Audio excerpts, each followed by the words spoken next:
Bismillahirrahmanirrahim. Assalamualaikum warahmatullahi wabarakatuh.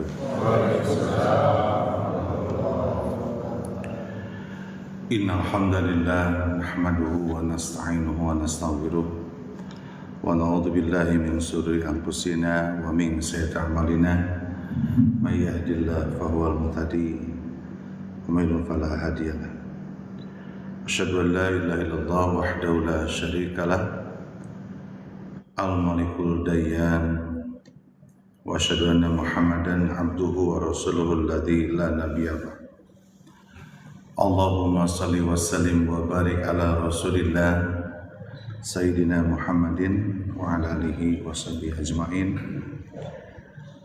Rabbi shrah li sadri wa yassir li amri wahlul 'uqdatam min lisani yafqahu qawli. Rabbi zidna ilman warzuqna fahman. Raditu billahi rabba bil islami dina wa bi Muhammadin sallallahu alaihi wasallam nabiyya wa rasulah. La ilaha illallah wahdahu la syarika lah, lahul mulku wa lahul hamdu wa huwa ala kulli syai'in qadir. Subhanallah wa bihamdihi astaghfirullah wa atubu ilaih. Yang pertama, alhamdulillah, segala puji hanya milik Allah. Kita bisa hadir dalam rangkaian ibadah yang Allah perintahkan kepada kita semua. Kita bisa melaksanakan ibadah salat berjamaah maghrib, dilanjut dengan zikir, dan dilanjut dengan kita mendengarkan apa yang disampaikan oleh Allah dan Rasulnya kepada kita semua. Karena ini adalah bagian kita untuk memahami bagaimana Allah dan Rasulnya memberikan gambaran kepada kita dalam melaksanakan aktivitas di dunia ini. Tidak terlepas bahwa ilmu dari Allah dan Rasulnya itu adalah melewati para ulama. Mudah-mudahan hadirnya kita di masjid yang mulia ini, di Masjid Umar bin Khattab, Allah berikan kekuatan hidayah untuk selalu kita itu istiqomah dalam menjalankan perintah Allah dan Rasulnya. Amin ya rabbal alamin. Salawat dan salam semoga tercurahkan pada junjungan kita Nabiullah Nabi besar Muhammad sallallahu alaihi wasallam, pada keluarganya, para sahabat, dan semoga kepada kita semua selaku umatnya yang selalu patuh dan taat dan mencintai beliau. Rasa cinta kita kepada Rasulullah itu jangan selalu mangkir dari perintahnya gitu ya. Kalau memang rasa cinta ya nurut ke Rasul itu ya. Kalau kita sudah nurut sama Rasul, berarti kita itu akan mendapatkan yang namanya syafaat dari Rasulullah, dan juga kita akan pada saat menghadap Allah itu semua apa yang kita lakukan itu sudah berdasarkan apa yang disampaikan oleh baginda kita Rasulullah sallallahu alaihi wasallam. Allahumma sholli wa sallim wa barik ala Rasulillah Sayyidina Muhammadin wa ala alihi washabihi ajmain. Baik hadirin berbahagia, pada kesempatan hari ini kita akan coba membahas sebetulnya apa yang disampaikan Allah dan Rasulnya kepada kita semua terkait masalah adab seorang istri kepada suami ataupun sebaliknya. Jadi ada dua, mudah-mudahan bisa sampai jam 7:30. Kita tahu bahwa adab ini sebetulnya tata cara, teknik dalam ibadah itu, atau tata cara etika yang harus kita lakukan selama 24 jam. Makanya adab ini sudah menjadi bahasa Indonesia, betul ya? So ngomong gini kita tuh ya, siapa mah tidak beradab gitu ya. Artinya bahwa kalimat adab ini menjadi kalimat kita sebetulnya di kehidupan sehari-hari. Makanya sangat penting sebetulnya kita mengetahui adab supaya kita melaksanakan di dunia ini semua mengikuti tata cara bagaimana Rasulullah SAW.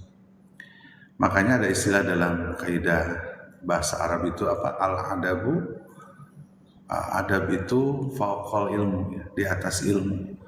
Sebetulnya artinya bahwa memang kalau seseorang sudah memiliki adab, sebetulnya adabnya sesuai dengan Allah dan Rasulnya, yaitu sudah menunjukkan bahwa kita memiliki akhlakul karimah. Makanya pada kesempatan hari ini sebetulnya malu kalau membahas ini ya. Karena kita itu masih jauh dari perilaku kita, bagaimana yang dituntun oleh Allah dan Rasulnya. Makanya pada kesempatan hari ini mari kita coba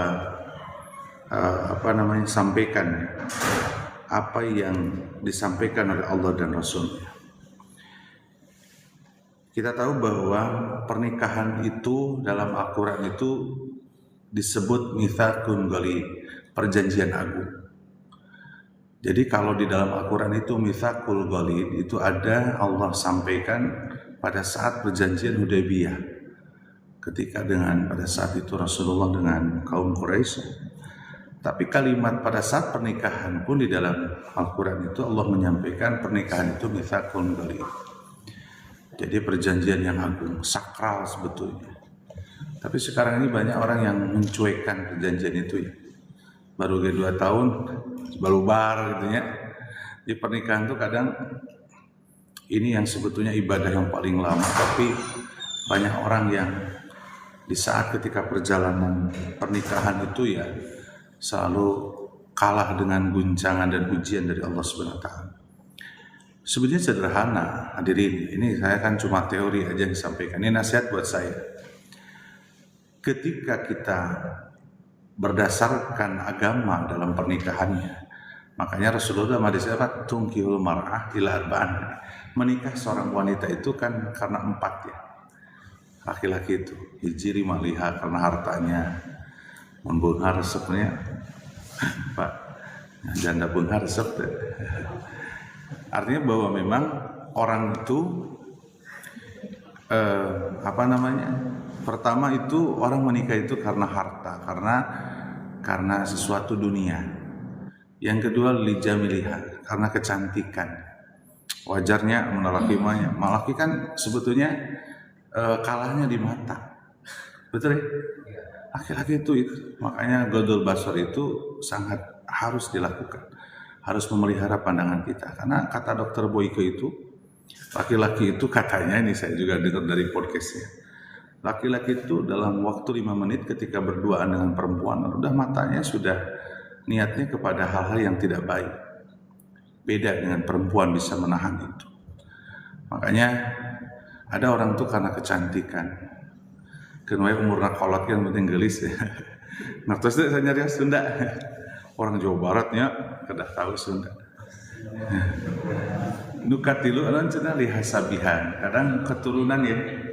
Namun turunanna geus menak ya, turunanna bunga, turunan anak pejabat.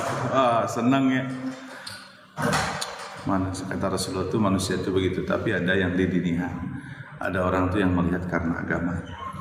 Ketika seseorang memilih yang keempat itu, maka kata Rasulullah akan mendapatkan itu semua. Maka dasar kebahagiaan pada saat ketika kita mendoakan pernikahan itu kan selalu dalam WA itu semoga samawa, sakinah, mawaddah, warahmah. Maka sebetulnya akan hadir yang namanya rezeki. Samawa itu rezeki yang diterima oleh keluarga yang namanya samawa. Dan samawa ini rezeki yang paling besar, kenikmatan yang bisa diberikan oleh Allah kepada keluarga. Itu teh dasarnya kalau semua yang di keluarganya patuh pada Allah dan Rasulnya. Sekarang udah tibulak baliknya di keluarga teh gitunya. Jadi laki-laki itu tidak punya wibawa gitu ya, sebagai seorang pemimpin di keluarga itu, sehingga akhirnya rusak di rumah itu. Makanya sebetulnya kalau Islam itu mengatur kenapa kalau tenaga kerja itu dibatasi aja perempuan itu, maka laki-laki itu banyak yang kerja ya, betul nggak? Laki bebas ya. Akhirnya laki ngalamar ku perempuan, pom bensin aja ya. Dari saya lihat itu banyak perempuan ya.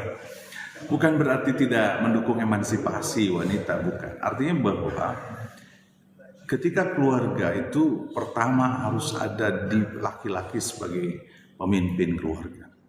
Ar-rijalu qawwamun 'alan nisa dalam surat An-Nisa. Makanya hadirin berbahagia, Samawa ini kalau mengikuti adab ini top dah.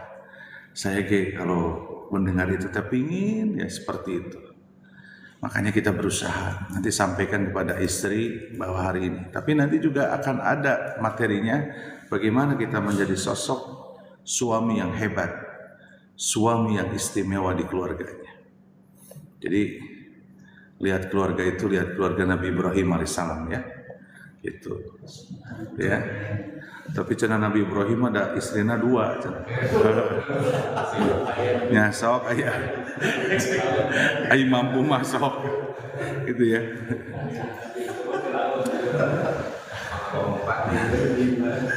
Yang pertama, hadirin ini, adab istri kepada suami itu yang pertama harus taat. Taat kepada suami pada saat ketika selama tidak melanggar aturan Allah. Jadi ketaatan ini memang menjadi ibadah yang paling utama sebagai seorang istri. Ya, dalam surat apa nih? Dalam surat An-Nisa, surat keempat ayat 34 itu kan Allah menyampaikan a'udzubillahi minasyaitonirrajim fas-shalihatu qanitan. Jadi wanita saleh itu dalam Al-Qur'an yang taat sebetulnya. Ketaatan seorang istri kepada suami itu adalah pertama yang harus punya di dalam istri itu, bahwa saya ketika menikah, ketika sudah saya terima oleh laki-laki nikahnya dengan mas kawin kontan tunai, maka perempuan itu di situ sudah menyerahkan dirinya untuk ketaatan kepada suami. Ini yang banyak sekarang dilanggar oleh para keluarga. Perempuan itu bukan jarang lagi, banyak tidak taat kepada suami. Padahal ini adalah menjadi salah satu faktor pertama bahwa istri itu harus taat kepada seorang suami.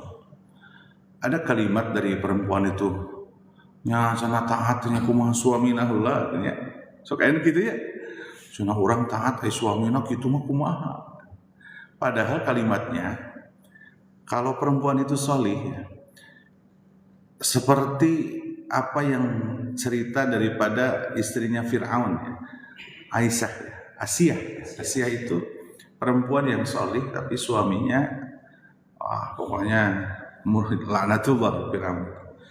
Tapi Allah muliakan perempuan tersebut walaupun laki-lakinya brengsek lah bahasanya gitu ya, bahasa kasar. Perempuan itu yang pertama taat. Bahkan Rasulullah dalam hadis itu, ketika kalau Allah memerintahkan seseorang untuk sujud kepada makhluk, maka aku perintahkan seorang istri sujud kepada laki-laki. Makanya ini hadirin berbahagia, kalau ingin taat istri kepada kita, maka kita juga harus menjadi seorang suami yang hebat dan suami yang istimewa. Ini pakai kalimat ini Pak KDM dengan Pak Mufti. Pak KDM istimewa, Pak Mufti mah hebat. Suami istimewa dan suami hebat. Gitu ya. Jadi ketaatan pada suami itu menjadi suatu kewajiban fardu ain. Bahkan Rasulullah SAW dalam hadisnya itu, surga itu kan ada berapa pintu? Ada 8 pintu surga. Dan seseorang bisa masuk bebas ke 8 pintu itu. Pintu surga itu ada pintu satu, ada pintu jihad, ada pintu sedekah, ada pintu Al-Quran, puasa dan seterusnya. Nah, ada manusia yang Allah muliakan ketika boleh masuk kepada pintu manapun. Itu adalah ketika seorang perempuan yang dia puasanya wajib aja, pokoknya melaksanakan kewajiban saja, tidak melaksanakan sunnah, tapi dia taat kepada suami, maka kata Allah, kata Rasulullah, silahkan masuk surga dari pintu manapun. Artinya bahwa memang Allah itu sudah memberikan bonusnya luar biasa kepada seorang istri. Maka ini yang harus kita kasih tahu, bahwa ketaatan kepada suami itu menjadi utama. Makanya ini menjadi dampak sebetulnya, ketika mau istri taat kepada suami, maka jadilah suami yang istimewa dan suami yang hebat, suami yang salih. Karena banyak perempuan itu yang gitu. Biasanya tidak taat itu, apalagi perempuan itu kalau sudah menjadi wanita karir ya. Betul ya? Makanya ketika wanita itu berkarir, bekerja, maka itu menjadi salah satu pembuka rusaknya rumah tangga. Ini kata Ustaz Adi Hidayat ya, dalam ceramah. Kata Ustaz Adi Hidayat gitu, kalau perempuan udah bekerja, maka salah satu pintu untuk merusak rumah tangga itu. Karena ketika perempuan bekerja, apalagi gajinya lebih besar dari suaminya, itu akan membahayakan di rumah tangga.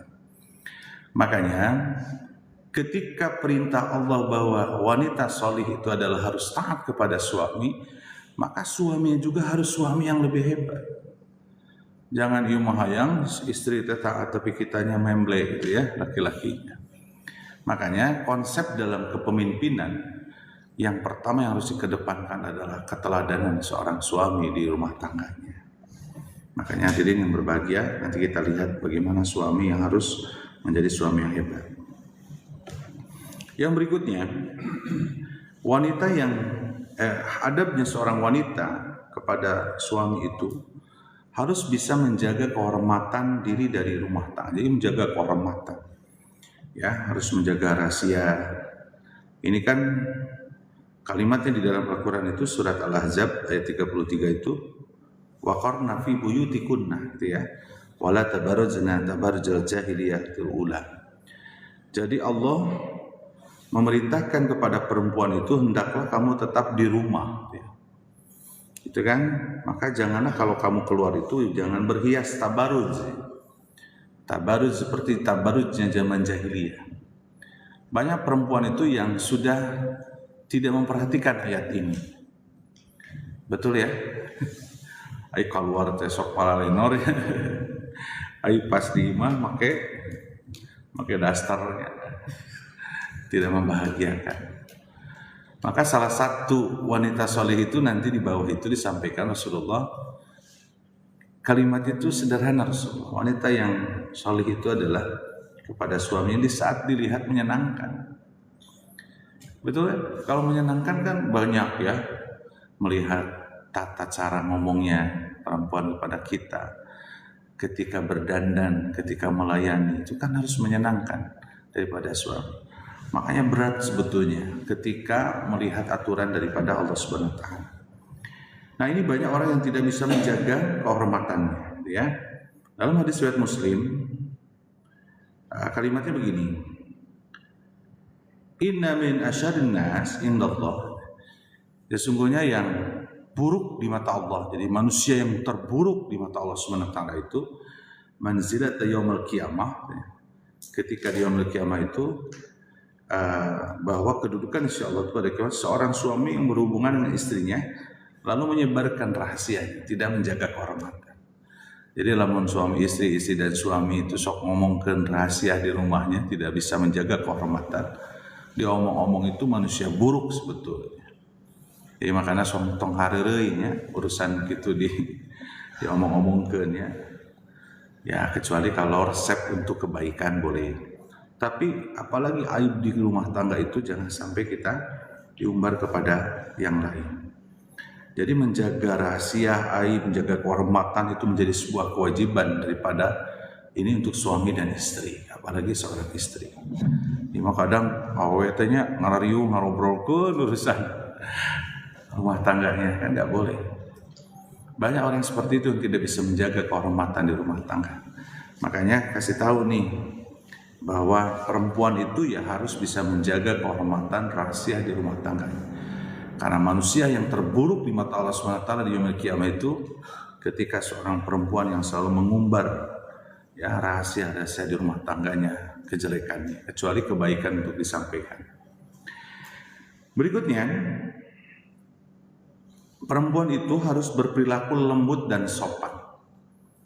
Ini di dalam medsos itu sudah diopinikan. Jadi medsos itu menjadi sumbernya para perempuan. Ya, kalimatnya apa, Ustaz? Kasta yang paling tertinggi itu adalah perempuan. Ya. Polisi we eleh kok awe mah ya. Polisi ge eleh namun ek nangkep ge sieun ku awe. Jadi perempuan itu sebetulnya sifat halim ini menjadi utama sebetulnya. Lemah lembut ya. Perintahnya itu apa di dalam Al-Quran itu sudah jelas ya, dalam surat An-Nisa 19. Jadi para istri itu harus lembut kepada apa namanya, wajahnya harus ceria dan kelembutan. Ini yang menyampaikan hadis riwayat Muslim bahwa kalimatnya begini, bahwa kata Rasulullah SAW, janganlah engkau meremehkan kebaikan sekecil apapun, walaupun hanya dengan menyambut suami itu dengan wajah ceria. Ini sebetulnya perintah dari Rasulullah. Ketika seorang istri laki-laki pulang, maka wajah itu menjadi faktor utama kebahagiaan di rumah. Makanya perempuan itu cuma di muka aja sebetulnya.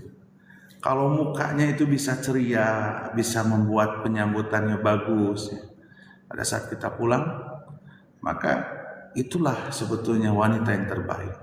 Bidadari surga datang di dunia. Makanya kalau mau pulang itu telepon dulu, "Ma, sebentar lagi saya mau pulang, sambutlah dengan baik." Gitu atuh. Saya masuk itu dah. Naik balik teh, sebentar lagi nih udah masuk gerbang untuk disambut, supaya dia itu belajar menyambut suaminya. Ulah kieu nya pamajikan teh sok kadang kalau ke anaknya sok nita. Seperti kalau saya ada, "Kakak, bukain pintu tuh," gitu. Jadi pamajikan mah di imah we gitu ya. Wah, anak dibuka. Ajarkeun. Jadi yang pertama itu lemah lembut. Bahkan suaranya itu, seorang perempuan itu harus bisa membahagiakan pada suami. Makanya sekarang ini ya harus diterima sebagai istri kadang yang dengan opininya dari medsos ya, sehingga jadi kepengaruhan sebetulnya. Kalau ibu-ibu sudah melihat medsos, apalagi di TikTok, di IG, itu membuat jadi opini, menjadi makanya narkotik ya, lewat matanya itu menjadi kecanduan jadi. Makanya sekarang ini yang bahaya itu narkolema, narkotik lewat mata. Perempuan medsos jadi pengaruhnya. Anak-anak juga remaja sekarang ya faktornya dari narkolema itu. Narkotik lewat mata, melihat, akhirnya jadi sebuah dia hanya menjadi mencontoh yang tidak baik. Makanya ini sebetulnya wajah istri itu harus bisa menyenangkan suaminya, ini adabnya. Makanya kata-katanya harus sopan, santun, lemah lembut, sifat halim. Halim ini adalah sifatnya baginda kita Rasulullah SAW. Dari masa sebelum jadi Nabi pun Rasulullah sudah bersifatnya halim, lemah lembut. Makanya istri itu harus bisa sebetulnya memberikan pelayanan kepada suami itu, berikan yang terbaik sebetulnya. Salah satunya di wajah, senyuman, ceria, ngomongnya enak ya. Jadi kan saya ngomong tuh nasihat buat saya ya, buat keluarga saya. Karena memang suami itu lebih utama, kelembutan itu ya memang harus didapat oleh seorang laki-laki dari seorang suami, dari seorang istri. Makanya kasih tahu ya istrinya bahwa Rasulullah sampai menyampaikan seperti itu. Nah, di sini disebutkan juga Rasulullah dalam hadis riwayat Muslim bahwa sesungguhnya kelembutan itu ya akan menghiasi daripada seorang istri. Kalau itu tidak ada, kata Rasulullah, maka akan membuat menjadi buruk. Ini kan redaksi hadisnya ya, kalau dibacakan pada prinsipnya gitu hadis itu. Hadisnya riwayat Muslim. Jadi sikap daripada istri itu kalau lemah lembut itu menjadi sebuah perhiasan bagi seorang istri. Makanya untuk mendidik itu istri itu dibawa untuk ngaji supaya dia tahu, diajak dialog, diajak ngobrol oleh kita sebagai suami. Makanya pergunakanlah waktu yang tepat ketika dengan istri untuk berdiskusi ngobrol. Kalau saya itu biasa mau tidur, sebelum tidur ngobrol, di situ kita berdiskusi dengan istri supaya menjadi bidadari surga. Bidadari surga yang turun di rumah kita, yang akan melahirkan samawa di keluarga kita. Para ustadz, para ustadzah kalau ngomongnya begini, rumah itu akan menjadi samawa kalau istrinya hebat.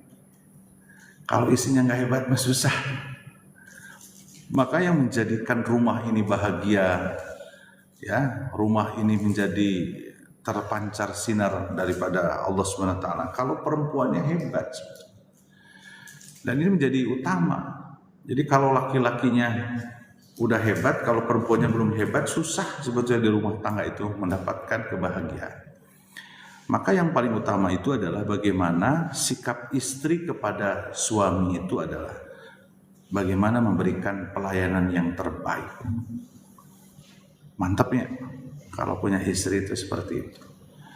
Bahkan di dalam Islam itu dalam surat Al-Furqan bahwa kita itu diperintahkan memberikan pelayanan yang terbaik kepada siapapun.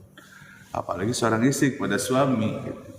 Kita saja dalam surat Al-Furqan itu kalimatnya apa? Wa idza khatabahumul jahiluna qalu salam. Bertemu orang yang jahil pun yang suka mencibir kita harus memberikan pelayanan yang terbaik. Idfa billati hiya ahsan, balaslah dengan kebaikan. Itu perintah umum siapapun. Apalagi seorang istri kepada suami. Wih, mantep. Memang istri itu wajahnya senyum, lemah lembut ya. Ngomongnya membahagiakan seorang laki-laki. Makanya kenapa laki-laki itu kalau ngopi enaknya di warung kopi. Coba kenapa? Kan ngeunah ya tukang kopi nanti. Bapak mau kopinya mau hitam mau apa? Aduh ngeunahnya. Bukan iya. Kahayang mah itu lah kita di imah gitu. Makanya udah terbalik lah sekarang mah ya Allah ya Rabbi. Makanya siapa yang di sini yang istrinya menjadi bidadari surga yang ada di dunia, wah mantep. Bicaranya lembut ya. Bahkan tidak membentak ya. Jadi kalau perilaku istri kepada suami itu persis seperti seorang anak kepada orang tua. Ya kan?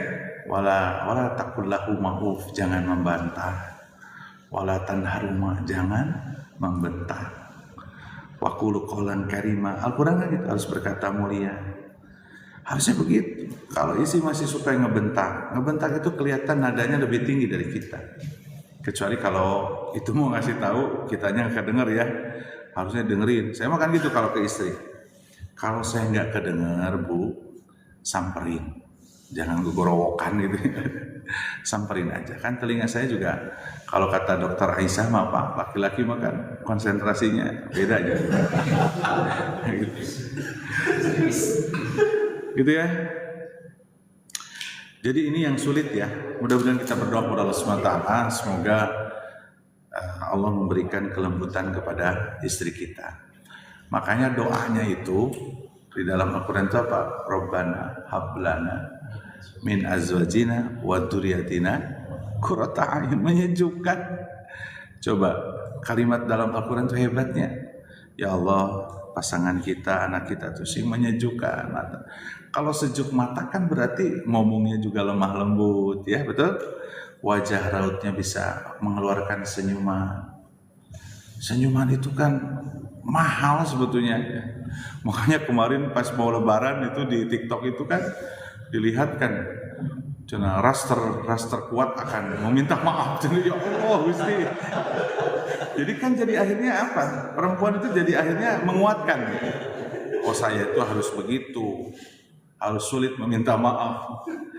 Sampai siap-siap lelaki itu karunya amat ya. Itu memang beda hebat medsos itu, membuat rusak di rumah tangga itu karena dari ya itu konten kreator yang membuat itu, sehingga jadi sumbernya bahwa wanita itu harus kuat. Terus yang berikutnya, ini memang wanita solihah pokoknya lengkap lah dalam masalah itu. Berikutnya di sini nih, yang keempat itu adabnya daripada seorang istri itu harus mensyukuri nafkah yang diberikan oleh suami. Walaupun sedikit, istrinya harus bersyukur tetap ya.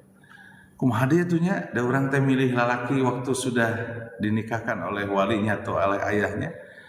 Ya kan sudah tahu kerjanya segitu, ya belum tentu kan nanti juga kerjanya segitu aja rezekinya. Kan biasanya Allah lipatkan pintu rezeki ketika menikah. Makanya wanita itu adabnya harus mensyukuri apa yang diberikan nafkah dari seorang suami. Lamun gajinya sakitu diterima. Ulah ieu melihat orang lain kan susah kalau gitu. Dan ini yang merusak di rumah tangga sehingga banyak perceraian.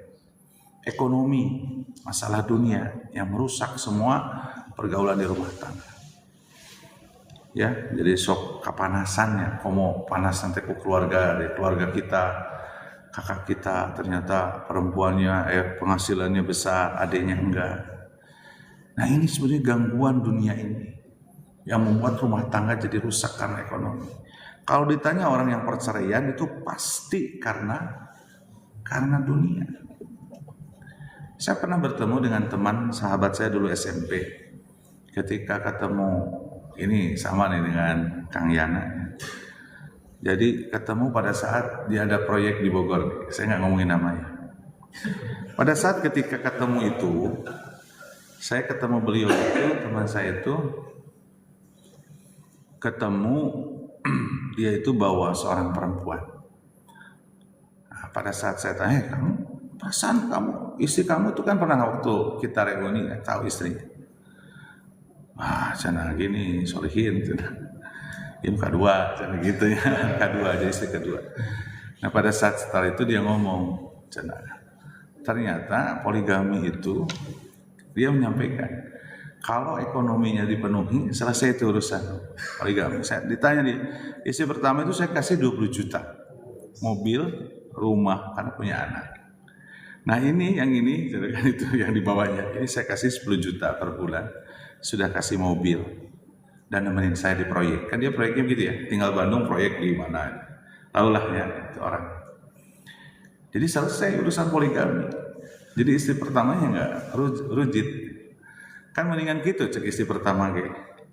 Kenuailah di dua tapi asal penghasilannya diberinya gede gitu ya nafkahnya. Nah ini sebetulnya karena itu adalah gangguan ujiannya adalah dunia. Makanya seorang perempuan harus bisa mensyukuri nafkah daripada suami. Ya, ini dalilnya banyaklah terkait masalah mensyukuri nikmat daripada gitu ya. Karena ada wanita itu wanita yang tidak bersyukur. Jadi Rasulullah SAW kalimatnya begini. Ru'aitun nas katanya. Seseorang bertanya, faidak saru ahliha nisa dia. Kata seseorang itu bertanya kepada Rasulullah, apakah mereka kufur kepada Allah itu gimana? Rasulullah menjawab, mereka kufur itu terhadap suami karena kebaikannya. Jadi banyak wanita itu yang kufur karena kebaikan suami, tidak mensyukuri nikmat yang suami berikan. Kudu bisa narimakeun, makanya kalimatnya itu bahagia itu, hadirin, bahagia nih kalimatnya. Bahagia itu akan didapat oleh seseorang kalau ridho atas takdir yang Allah berikan hari ini. Jadi kalau kita punya suami dengan penghasilan UMR atau di bawah UMR, kalau kita ridho mensyukuri apa yang Allah berikan nafkah segitu, maka akan bahagia. Orang nggak akan bahagia itu kalau nggak ridho. Apalagi dibanding-banding dengan orang lain. Nah ini yang membuat sekarang itu banyak rusaknya rumah tangga karena itu.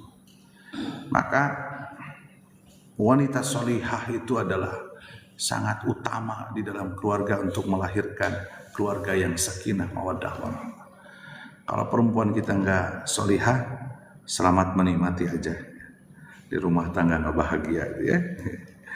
Gak akan bahagia walaupun wanita itu istri kita cantik kayak Dian Sastro ya. Kalau dianya tidak lemah lembut gitu ya, terus tidak mensyukuri atas penghasilan kita, ya kita nggak akan bahagia di rumah itu, nggak betah. Nanti tiap malam gadang kayaknya di pos. Gitu ya, bahagia. Jadi adabnya seperti itu. Ini seorang istri itu kalimatnya adalah bahwa adabnya itu seperti itu. Berikutnya, mengurus rumah tangga harus dengan ikhlas. Ya, itu modalnya seperti adabnya. Ketika melayani suami, melayani anak, tujuannya adalah untuk keikhlasan, kita mendapatkan keridhaan Allah SWT. Jadi ibadah itu memang syaratnya harus ikhlas. Ikhlas itu ridho. Apa yang kita lakukan itu untuk mendapatkan keridhaan Allah SWT. Bahasa di dalam surat Al-Lail itu illa ibtigha'a wajhi rabbihil a'la. Kalau seseorang mencari kehidupan dunia itu karena Allah, apa kalimat ayat selanjutnya? Wala sawfa yarda, Allah kasih kebahagiaan. Jadi orang bahagia itu akan hadir apabila dia segala sesuatu yang dia lakukan adalah untuk karena Allah Subhanahu wa taala. Jadi tulus gitu, ridho gitu ya. Sehingga mengerjakannya dengan ikhlas itu dengan baik, jadinya memberikan yang terbaik. Gitu ya, ada bila seorang istri kepada suami. Terus berikutnya ada satu kalimat ya, kalimatnya dari Rasulullah SAW dalam hadis riwayat Bukhari dan Muslim bahwa wal mar'atu ya ra'iyah. Jadi seorang perempuan itu fi baiti, di dalam rumah itu menjadi pemimpin sebetulnya. Maka kalimat-kalimat yang diucapkan oleh para ulama itu yang mensukseskan keluarga ini menjadi samawa itu adalah ketika sosok seorang istri. Karena istri itu pemimpin di rumah, bukan berarti dia mengatur rumah. Artinya bahwa memang yang mempengaruhi di rumah itu adalah seorang istri hadirin.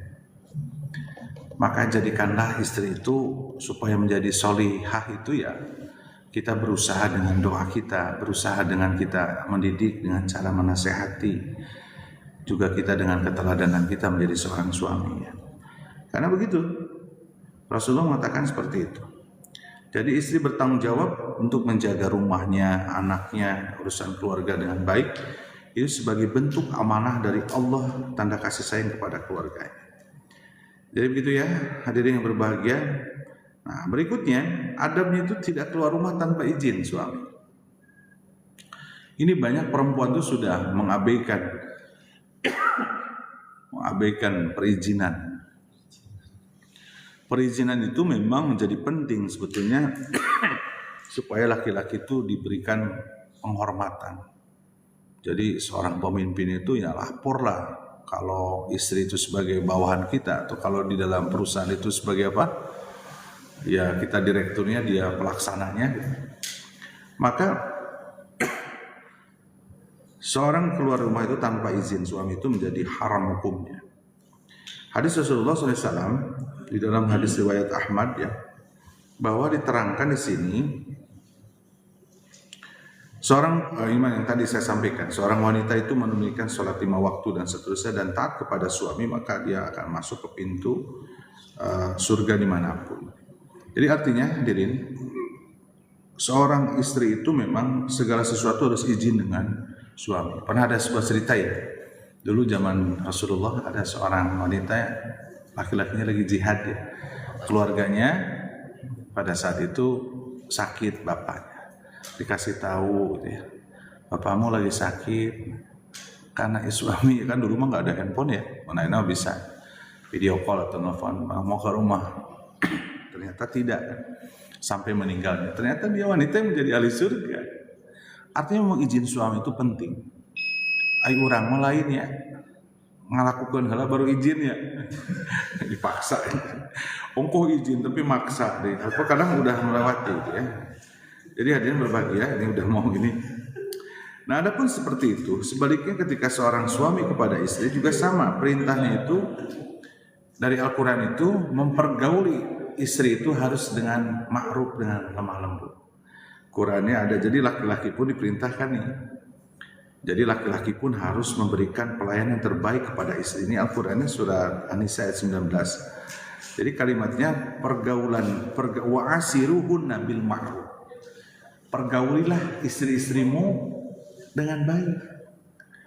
Ai ongkoh hayang pamajikan bager tapi orangna perangainya nggak bagus. Bahkan Rasulullah SAW dalam hadisnya ini terakhir nih, ya Jadi dalam hadisnya selain kedua juga suami itu harus memberikan nafkah yang layak ya.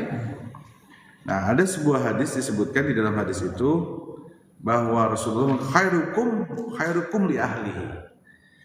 Jadi kata Rasulullah SAW dalam hadis riwayat At-Tirmidzi bahwa sebaik-baiknya kalian yang paling baik di keluarganya. Ya, wa ana khairukum li ahli. Aku adalah yang terbaik, kata Rasulullah, memberikan pelayanan kepada di rumah itu yang terbaik. Jadi ulah ngerasa orang jadi pemimpin, jadi ngerasa belagu ya di rumah. Tetap ada batasan, kita juga harus memberikan pelayanan yang terbaik kepada istri, harus bersikap lemah lembut, sopan, dan pergaulilah istri dengan baik. Jadi kita juga seperti itu, dan berikanlah nafkah yang layak. Ya, makanya laki-laki itu harus bekerja keras. Dia berjihad di jalan Allah itu dengan untuk mencari nafkah. Berikutnya terakhir, seorang laki-laki itu wajib hukumnya karena dia seorang pemimpin maka mengajarkan agama dan kebaikan. Jadi lain harus jadi ustadz dia. Maksudnya artinya bahwa kita juga pada saat menikah itu harus mapan ilmu sebetulnya.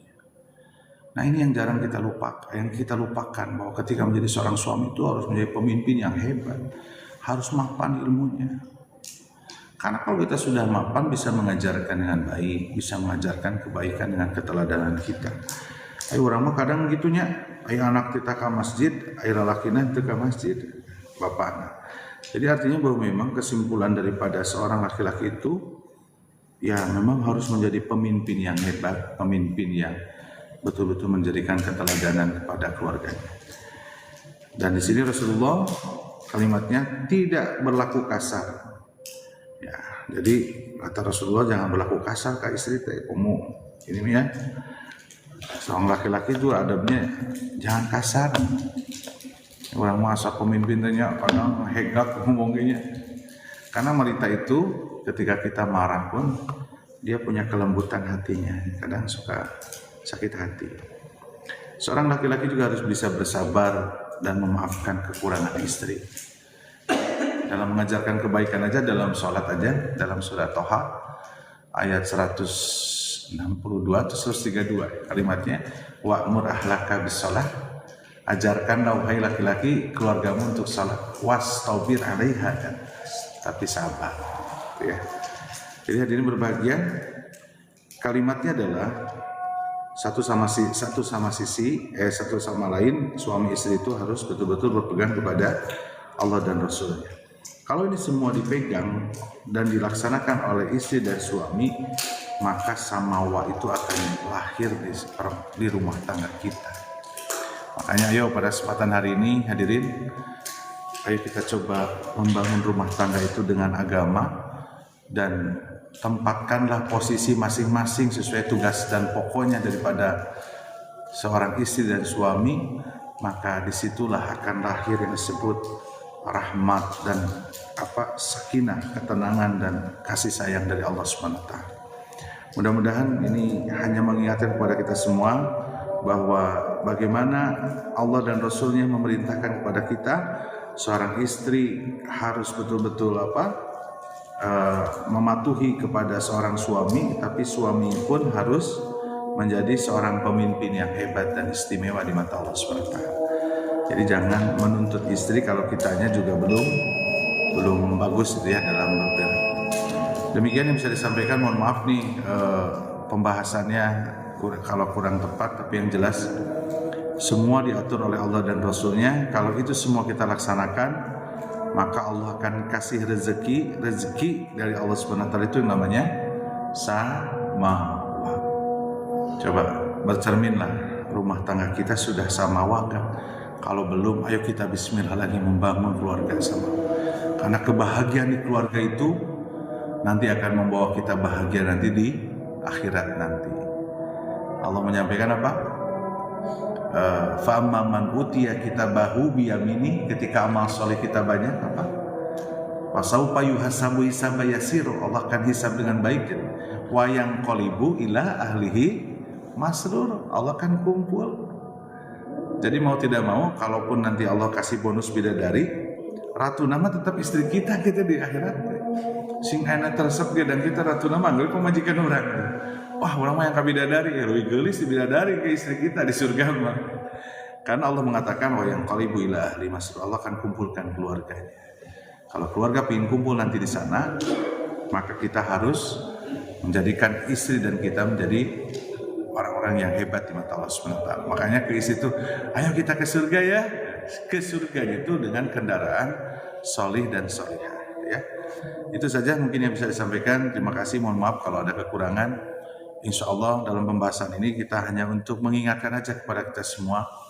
Mudah-mudahan Allah berikan kemudahan kita dalam membangun keluarga yang sakinah mawaddah warahmah, dan semoga Allah mudahkan hidayahnya untuk memberikan hidayah kepada istri kita dan kita supaya menjadi istrinya yang hebat, suaminya juga hebat, melahirkan generasi-generasi pilihan Allah yang dididik dengan baik sehingga lahirlah nanti pejuang-pejuang yang nantinya akan membangun Islam ini menjadi lebih maju, keluarga kita juga jadi maju yang membahagiakan orang tua. Demikian bisa disampaikan. Terima kasih atas perhatiannya. Aku qouli hadza wa sallallahu alaikum. Lalu kita akhiri dengan doa kafaratul majlis. Bismillahirrahmanirrahim. Subhanakallahumma wa bihamdika asyhadu an la ilaha illa anta wa astaghfiruka wa atubu ilaik. Usikum wa nafsi bi taqwallah. Wassalamualaikum warahmatullahi wabarakatuh. Punten azan.